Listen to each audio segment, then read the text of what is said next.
एवढ्या मोठ्या भाजी दिल्या तर हे तर सगळे मिक्सच झाल्या तर भाज्या काय काय दिलं याच्यात काय आहे हो का. हे खुरप पण दिलं सोबत आणि गवत पण दिलं तर वाटतं की नाही दिलं टाकून गवत. गवत दिलं टाकून.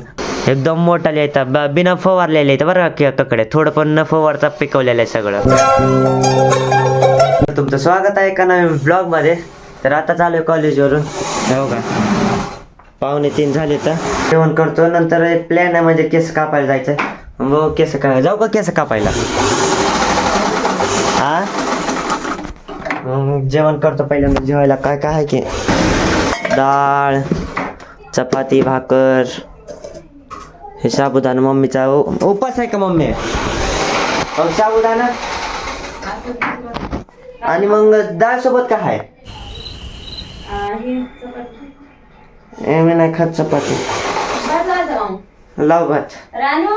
आता रानू भात लावल. काल सारखा लावायला सांग. हा काल रानू न केलता पहिल्यांदा केलता तरी चांगला झालता. तो व्हिडिओ मी नाही टाकला कारण की कालचा तेवढा मोठा व्हिडिओ झालता म्हणजे ते बनवण्याचा. त्यामुळे मी नंतर नाही टाकला. रानूने फायनली भात बनवलेला आहे. असं नॉर्मल दिसायला का म्हणजे कालच्या याच्यात असं मसाला ते दिसत होता. आज तर काहीच नाही असा नॉर्मलच दिसायला. पण काय माहिती कालच्या याच्यात फक्त काय झालं मीठ कमी पडलं नाही तर बरोबर होता भात. मग आता टेस्ट करून बघतो एकदा कसा आहे.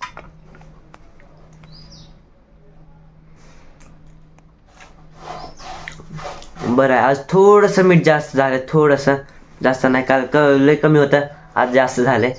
तर आता जेवण झालेलं आहे. आता याच्या मग असा शाबू होता विचार करायला म्हणजे याचा गोड शाबू बनवला. आणि त्याच्यात कसं असतं दूध त्याच्यात साखर आणि नंतर त्याच्यात शाबू टाकून बनवतात म्हणजे गोड शाबू बनतात त्याला आमच्या इकडं. तुमच्या इथं काय म्हणतात काय माहीत नाही का तुम्ही खाल्लंच नाही ते पण नाही माहिती. मग बनवतो चला ते.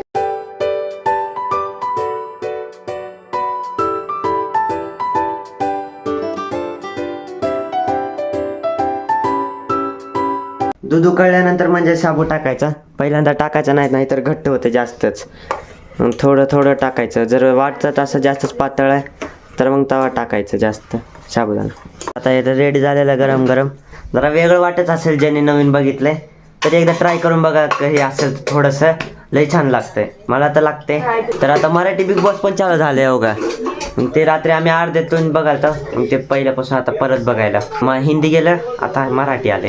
ते गोड खाऊन झाले परत आता चहा बनवायले. आमच्या घरात दमच नाही काय बनवायला. आणि मम्मी परत बसले मशीनचं काम म्हणजे कटिंग ते करायला. एक दिवस नाही म्हणजे असं सण जर आला ना मम्मीला दररोज काम असते दररोज म्हणजे 2 मिनटं बसत नाही असे. आणि पप्पा तिकडे कामात जातात मम्मी इथं करते. दोघं बिझी असतात एक स्वतःच्या कामातच. तर जेव्हा केस यामुळेच कापायला की लय मोठे झाले पार डोळ्यावर येईल तर असे त्यामुळे. आणि इथून पण जरा मला कळतात कधी केस म्हणजे जास्त वाढले तर इकडचे आहे ना केस कानावर येते तर तेव्हा कळतं की म्हणजे जास्तच मोठे झाले तर मग त्यावेळेसच मी कापतो नाही तर असं कापतच नाही. आता बघू टकलं करून येतो नाही तर बारकेच करून येतो जराशे. जेव्हा लहान होतो ना तर मग एकदा टकलं केलं तर मम्मीनं मला एक सीन सांगितलं मला आठवत नव्हता. मम्मीने सांगितलेलं की म्हणजे टकलं करून आल्यानंतर घरी बघायले आरशात बघायले मी स्वतः म्हणजे स्वतःच आरशात बघायले स्वतःला आणि रडायले त्याच्यात म्हणजे टकलं बघून. खरं होतं का. तर आता मी चालले पप्पाचा चप्पल घालून केस कापायला. इथून किती 5 मिनिटं लागते तर म्हणजे 5 नंबर पासून पाण्याच्या टाकीला जातो. आज पाणी आलं तर मग राहणं पाईप काढायला सगळंच काढायचं काय एवढं पाईपच वड दादा मम्मी काय म्हणली काय. हां ए 5 नंबरला नाही तर दुकानं माझ्या ते ओळखीचं आहे तिथलं पाण्याच्या टाकीचं. मग तिथं चाललं चांगले कापते. चलो.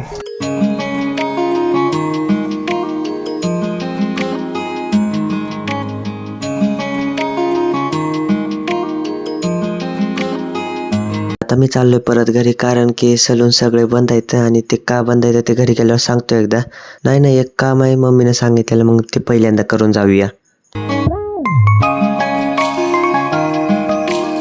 तर आता मी आलोय स्मार्ट बाजारमध्ये कारण की तेलाचं पाकिट घ्यायचे होते.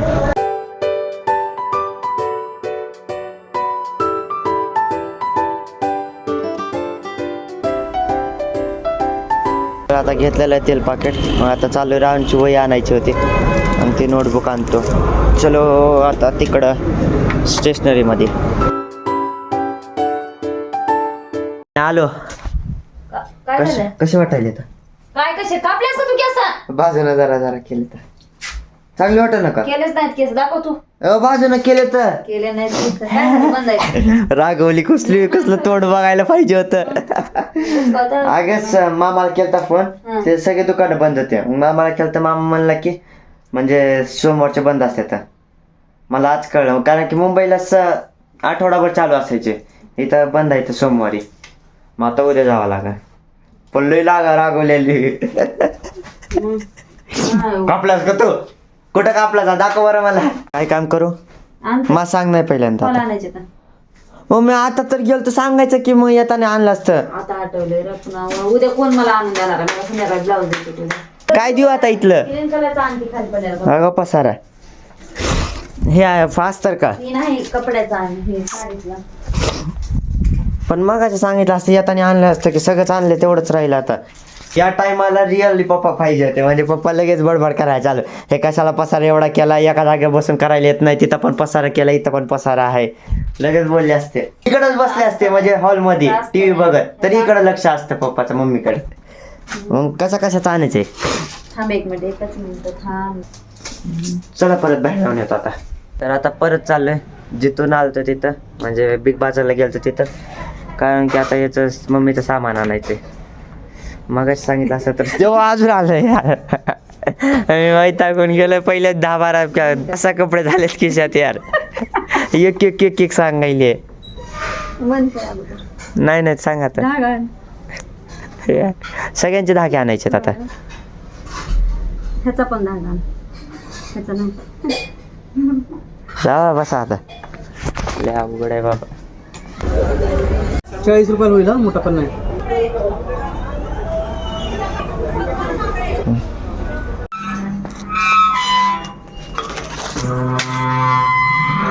आता मी भाजी काढायचो म्हणजे बघा या टोपल्यात आजीनं सगळं म्हणजे भाज्या दिली त्या गावाकडून सकाळी मामाकडे मामाने आणलेल्या बघा भाजीवाले भाजी म्हण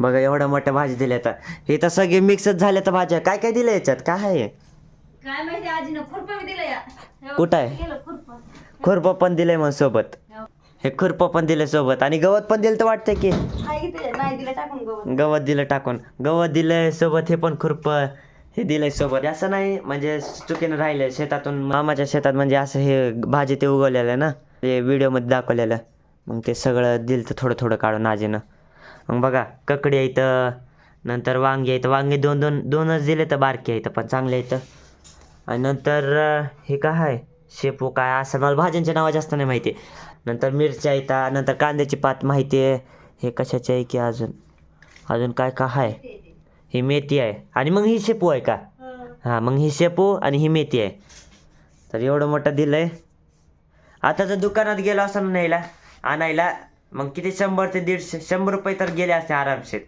पण असं गावाकडून दिलेलं वेगळंच असते म्हणजे चांगलं शेतातलं येते ताजं ककड्या कशा येतात एकदम मोठाले येतात बिना फवारलेले येतं बरं का ककड्या थोडं पण न फवारता पिकवलेलं आहे सगळं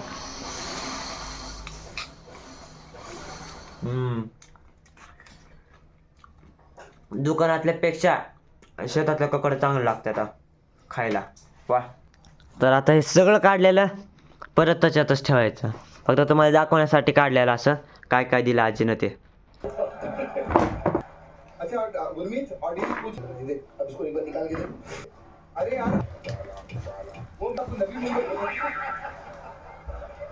तर आता झालेलं मम्मीचं काम मशीनचं तर मम्मी बोलायला की रात्रभर जागणार आहे म्हणजे ते मशीनवरचं काम असल्यामुळं तर माझा जेव्हा पेपर होता तेव्हा मी 3-4 वाजता उठायचो आणि रात्रभर जागायचं तर आता असं मम्मीचा पेपर चालू झालाय म्हणजे ब्लाऊज जास्त पडले तर अगं पसारा सगळा बघा तुम्ही बघा इथून किचन पासून चालू झालाय बघा इथं तर लईच आहे इथं तर कपडे आणि बिपडे सगळं मम्मीचं ते टेप ते आहे अजून जेवण बनवायचं पप्पाला केलता आता फोन पप्पा म्हणले की 8-9 वाजते तर आता काय करणार आहेस किती ब्लाऊज आहेत तरी अजून 5 ब्लाऊज आहेत नाही 5 साड्या 5 ब्लाऊज उद्या संध्याकाळी द्यायचे 5 साड्या 5 ब्लाऊज एका ब्लाऊजला किती वेळ लागते 1.5 तास 1-1.5 तास चांगलं आहे आता काय नाही सकाळी उठून कर की संध्याकाळी द्यायचं आहे की नाही आता 2 रात्री करते सकाळी राहिलेले पुन्हा साड्या सगळं झोपल्यावर त्या आवाज आला की झोप मोड होते. डिझाईनचे ब्लाऊज आहेत पण वेळ लागते. मध्ये जेव्हा काय फेस्टिवल येतं जवळ तेव्हा लय म्हणजे काम येतं मम्मीला. आता मम्मीने स्वयंपाक बनवला, मग जेवायला वाढले. मग आता जेवण करतो, लयच भूक लागली आहे. दुपारी रान भात बनवलेला आहे, डाळ आहे, नंतर ही कशाची भाजी, मेथी ना, मेथीची भाजी आणि भाकर आहे. तर चला मग आजच्यासाठी एवढाच. व्हिडिओ जर आवडला असेल तर व्हिडिओ लाईक, चॅनल सबस्क्राईब आणि कमेंट नक्की करा. तर भेटू उद्याच्या एका नवीन ब्लॉगमध्ये. चला मग बाय. खुरपं घेऊन चला दुसऱ्यांच्या शेतात.